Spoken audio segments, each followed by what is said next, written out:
Welcome to the Michigan Bulletin News. I'm Marcus Jefferson, publisher of the Michigan Bulletin newspaper and host of the Michigan Bulletin News. And today we have a real exciting show. We're going to be talking about the JazzFest, and I've got a few of the board members from MICA with me. I've got Matthew, I've got Lisa, and I've got Melissa. Now what we're going to do is I'm going to ask you, what is your passion? I want to know your professional passion. I want to know your personal passion. We're going to start with you, Matt. All right, wonderful. Hey, thank you for having me. I'm really excited to be with you all today and getting to talk about this. I'll tell you, my passion has been for probably 25 years, has been to support other people in being as successful as they can possibly be. I was a Dale Carnegie coach for a number of years. Actually got to work with Melissa when I was a Dale Carnegie instructor back in the day. And in 2019, I was ranked as the #1 corporate trainer in the world out of 3,000. So it was a really pretty cool thing. I love that I get to work with people this way. So I have my own coaching company. I separated from my partners during COVID and started my own thing about 5 years ago now. And so I'm increasingly focused on keynote speaking and doing larger scale talks. Doing one-on-one stuff is what I've done for a long time, and I can help more people by working with more people. So that's something that I really have enjoyed personally and professionally for a good long time. But something that I think is kind of neat about what we're talking about here today with Michigan Institute for Contemporary Arts is back in 2015, I started painting as a formal artist. I had always drawn and done all sorts of artistically inclined things when I was a kid, but I wasn't really a true artist. I was just kind of dabbling, and had my daughter the summer of 2014 and felt like I really kind of needed something for me. And so early 15, I was walking around a Home Depot section that had paint. I was like, I could probably make a painting. We had just gone on a trip and we'd seen some stuff, and like all artists, I was like, I could do that. And so I decided I wanted to see if I could, and I could. And so I created about 100 works. I ended up an art prize twice. I've had some really just neat opportunities. I won a Best in Show during COVID out in Connecticut for an exhibit. And so I really love getting to express emotion and narrative through imagery. So my work is all very abstract and makes no sense unless you read the description. But when you read the description, all of a sudden it makes sense. And so that's what I really love to do. And I appreciate you asking that question. That's wonderful. Thank you. Oh, no problem. I'm excited to be here too. Thank you for this opportunity. So I'm Lisa Whiting Dobson, and I am on the faculty at Michigan State University where I teach video production. And I've been doing that for a really long time, and I love working with students, and I love working in the media field. But I also have some other interests as well, and one of those is dance. And so I actually got into television through dance, and so I was a dance teacher for 30 years here in town, and I also have done a lot to put dance in community venues. And that's actually how I got involved with MICA, because I thought the space was so cool, it'd be wonderful to put dancers in there. So I organized some dance shows, and they allowed us to be in that wonderful space. And so I would say my passion is arts, but also I just really enjoy encouraging and inspiring young people. I think I have the best job in the world. So, yeah. That's great. All right, Melissa. Also, I third that. Thank you for having all of us today and doing this. Really excited about JazzFest. So, professional passion, so many things, right? Music is professional and personal passion of mine for sure. I love the energy of live music. I'm also a singer in a band, as well as the event coordinator for, JazzFest and BluesFest and all of those for MICA. And people, just like Matthew, there's a reason that I was in that leadership class. There's a reason that we stayed connected. There's also a reason that when he was in that, when we were doing that leadership training, I left the company that he was training at because I got an opportunity, learned the confidence, and outgrew that position. And here we are today. So. Well, that's great. Now, a lot of people may not be familiar with MICA. Just give us a little brief history, and I know you're rarely. I am the newest one of all of us, but that's fine. But you brushed up on your stuff, so you know it. I've said it a few times, maybe. So we have been around since the 80s and 90s. Name has kind of changed, but the group has been the same. The leaders have been the same. We really pride ourselves on the community transformation that has happened in Old Town. And, Terry was a big part of all of that, along with Robert Busby way back in the beginning. Yep. Good and friend so of mine. Just hearing that story, I really wish that I would have been a part of it before, But it's great, to be here now and to be able to tell the story and make sure that it lives on and still gets told today. So really transforming Old Town into what it is today and really building the community through arts, whether it's physical arts, musical arts, or visual, dance, all of that. Food and music really bring people together, right? And there's just something to be said about the energy of Old Town, let alone the festivals themselves. So MICA is a nonprofit organization, 501c3, and it's an art gallery, but we rent our event space out, or our venue. We rent that out to different companies and individuals for parties and networking events and mixers and galas, open houses, lots of different things. So it's an art gallery, but it's so much more. And a lot of people, like you were kind of alluding to, don't really know that MICA is the face behind these festivals. Everybody's always like, oh, I love JazzFest, I love BluesFest. What's MICA? And so, I think it's important to bridge that. Yeah. Hey, now, I know that JazzFest is coming up fairly quickly here. I know you've got... It seems like you had 10 kids out the last time we were at the festival. But a lot of people don't know. They usually come and they don't bring their kids. Sure. What do the kids do at an event like the JazzFest? I'm so glad. So I have 3 kids. They all have birthdays right now this summer. So they're 7, 9, and 11, and they were with us actually for FunkFest earlier in the year, and they got to walk around with the buckets, doing bucket brigade for those who donate, which is so incredible because we really need it. And like people ask, who's MICA? Well, if you don't know who we are, you probably also are wondering where we get funded. Well, from people who donate. And so the kids go around looking all cute with buckets and basically have their hand out. And so they've done that. Those are my kids doing that. They'll be here for JazzFest again. What's really neat for all kids though is there's this area called Kids Beat, and they have School of Rock. The kids group come in and perform, and they've got some other groups that come in and perform, and they're just really specifically kid-oriented. And then the whole event itself is really just, if you've never been, it's a very family-friendly environment. It's a very light and joyful and community, right? It's really community-oriented environment. And I think that's one of the things that's cool about MICA as the Michigan Institute for Contemporary Arts. It's really focused on being a catalyst for building community. And so everywhere we go, there's a gallery in Old Town, but like everywhere we do work around the state, we're building community and community activation type work. And so that being true, kids are part of the community, and so we make sure to prioritize them. And so, that's an important question. I'm glad you asked it. Yeah. How about the vendors and the businesses?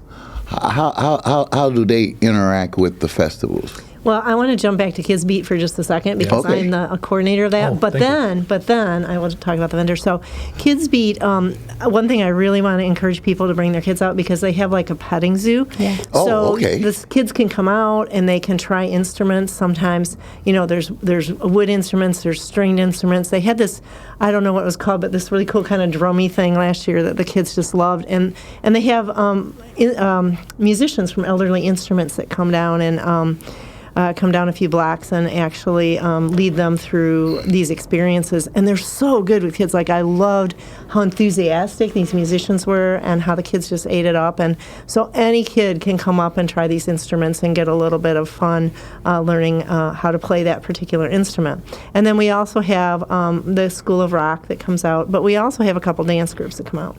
So Children's Ballet Theater comes out and does about a half-hour show, and then Greater Lansing Ballet comes out, and they do a show, but then they do warm-ups in front of the main stage. So which I have to say was my idea, but of course, because I'm always trying to put dance out in the community. But they just do one little 3-minute warm-up, and it gives them an audience that's probably, bigger than some of the things they'd get in the community. So it's been really great.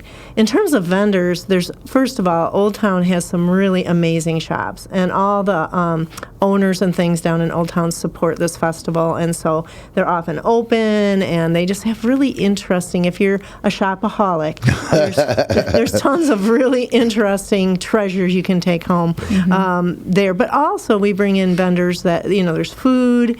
I noticed there were some clothing vendors last year, some, jewelry types of things, some art, and then, like I said, lots of food, which is really great. So there's all kinds of opportunities to spend money at Old Town and at JazzFest when you're not donating, because you should also donate, because that's very important. Yeah.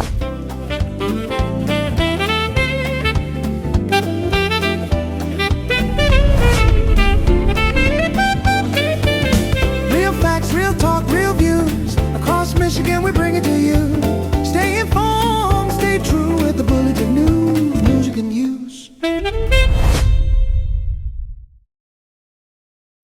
Now let's dig into the dates and acts and the themes per day, and let's talk a little bit about that, Melissa. Absolutely. So another thing that a lot of people don't always know is that it starts on Wednesday, and it starts inside Urban Beat, and it's free. Wednesday is free. It's our kickoff event, and this year, I believe, I don't have each day memorized, but I'm pretty sure that it's Ann Bell and Red Hot Pepper. Yeah. And so we start on Wednesday at Urban Beat, thank you. And then Thursday we have a fundraiser event, which is for the Kids Beat program, and that's also inside Urban Beat. The main 2 days are Friday and Saturday, August 1st and 2nd, and that's when we shut Turner Street down. We get the stages outside, and that's, the real, the live music, big community event as well. But I don't want that to overshadow the importance of Wednesday and Thursday. Because those are equally as important to get everybody, alive for the festivals. So, Friday, Saturday, August 1st and 2nd, we've got some favorites. Walter Blanding, he is one that he comes back every year, and it just gets better every year. He brings some of his students and some of the other people that he's played with before. So he's always a great one. The Pickle Mafia is coming back again this year as well, and they often have shows at Urban Beat, so if people have seen them there, they can come back to the festival and see them at the festival too. And again, if you've seen them at Urban Beat, it's still different seeing them outside, on a stage with thousands of people. So it's just completely different. We've got a AWD jazz band and Walter Kittle, who is actually from Michigan but moved to Florida, and he's coming back to Michigan to perform at JazzFest as well. Click Vocals is another one that comes back, and actually one of our major partners is JAM, the Jazz Alliance of Mid-Michigan, and so they have a JAM scholarship band, and they're going to be performing as well. And they're going to be set up inside MICA too, and they sell CDs and a couple of other swag type of things from JAM. And then we also have the Lansing Concert Big Band. And that is going to be up to 20 people on that stage. Whoa. So it's pretty crazy. And the people that are in Click Vocals, Dan Templin, who's on our board, and Kelly Sandula-Gruner, which I worked with her at the company that Matthew was doing the Dale Carnegie leadership training at. So we've worked together before in a different, my life has come full circle in the last year and a half. But anyways, they're also a part of that big band. So it just goes to show that this really is community. Yeah. And it just feels so good getting everybody together. And I know that sometime after the show is over with, you can go inside and have a special band at the Urban Beat after the festival. Afterglow. Yeah, the Afterglow. Let's talk a little bit about that. This is so awesome. So not only is it a band, so a band will kick it off, right? And for the first 20, 30 minutes or whatever, the band is playing, but then all of the other bands that have been performing throughout the day who are still hanging around, they all jam together. So maybe we'll, trade a drummer or trade a bass player or trade a saxophone player or something like that, and somebody will come up and play with that band that has already been playing earlier in the day. So again, the word of the day is community. Coming back together, and they just get to jam together, and it's so organic. It's not practiced. It's, it's so natural, and it feels really, really good. Yeah, that improvisation with jazz is always in the feel. Now, I know we usually have a few things that we sell, like T-shirts, maybe that looks like this. Yep, they sure do. Yep, so we got T-shirts, we have posters, we have tickets to the event for general admission. We also have VIP tickets, which will get you into, a closer seating to the stages. We have a VIP area where you'll have hors d'oeuvres and drinks and different things like that, and it's just a completely different vibe as well. So we've got tickets, but yeah, you can buy T-shirts and posters. And this year, actually, we're going to have live printed T-shirts as well. So the vendor that we have that worked on our T-shirts, it's Michigan Rustic Prints, and they're actually going to have a vendor area or a vendor booth in the vendor area, and they're going to be printing live shirts. Oh, wow. The only difference is doing it live, you can't have all of the colors that the normal T-shirts have, so it's going to be kind of a dumbed-down version, but they look so good already. I'm super excited to have them doing that. If nobody's ever heard of this and they need to call somebody or they need to go to the website, what are those informations about? Yeah, so our website, it's short for Michigan Arts. It's misharts.org. So www.micharts.org.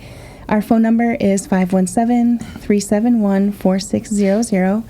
And then you can email MICA at misharts.org as well. And, request to be a volunteer, a sponsor, or just however you want to get involved with the festivals. There's so many different opportunities on ways that people can get involved.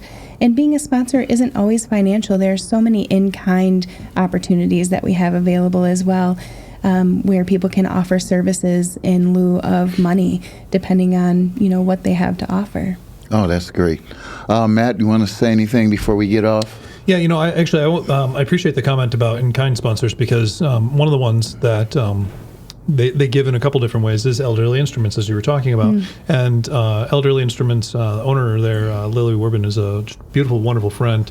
And I wanted to call out the fact that she was U.S. Chamber's top small business in the country last year, here in Lansing, running the Kids Beat pet an instrument thing here. The community is it's not just we got some people who do some things, we got some people who do some things, right? And so I really I'm just honored that I get to be a part of it, that I get to be MC for the event. It's really wonderful to be part of that I get to work with these wonderful folks who are so committed, all y'all, because Marcus is on the board too. If you guys didn't know that, Marcus is actually on our board as well. He cares deeply about all this work. And so I'm honored, and I appreciate that you had us on the show today. I really do. Yeah. Yeah. And, the thing that when I do shows, I try to put something in the newspaper and then have people on the television show to get that synergistic effect. So, hey, not only is it on the paper, you can watch this and hopefully we can do this again pretty soon, because the BluesFest is what? We got about a month. September. Yeah. A month. Yep. So anything you want to say before we go? Well, I just want to say I grew up in Lansing, so I've spent my life here. And it is so exciting to see the quality of arts and the quality of our community. It's grown, and also it is community. If you go to the JazzFest, you're going to see someone right? I always see all these wonderful people that I know, and I just want to encourage people to support these local festivals, because it's part of what makes living in Lansing really wonderful. And JazzFest is one of those great festivals that is really well worth your time to come down to. Yeah, and we're going to be there real soon. And I like to thank Matt, and I thank Lisa, and I thank Melissa for coming on the show and sharing with you and sharing what you do in the community, because the more you give, the more you get. And if you got a balls up fist, can anything get in? Can anything get out? Yep. This is Marcus Jefferson. Hopefully this was some news that you can use. And until we see each other again, goodbye. Real facts, real talk, real views. Across Michigan, we bring it to you.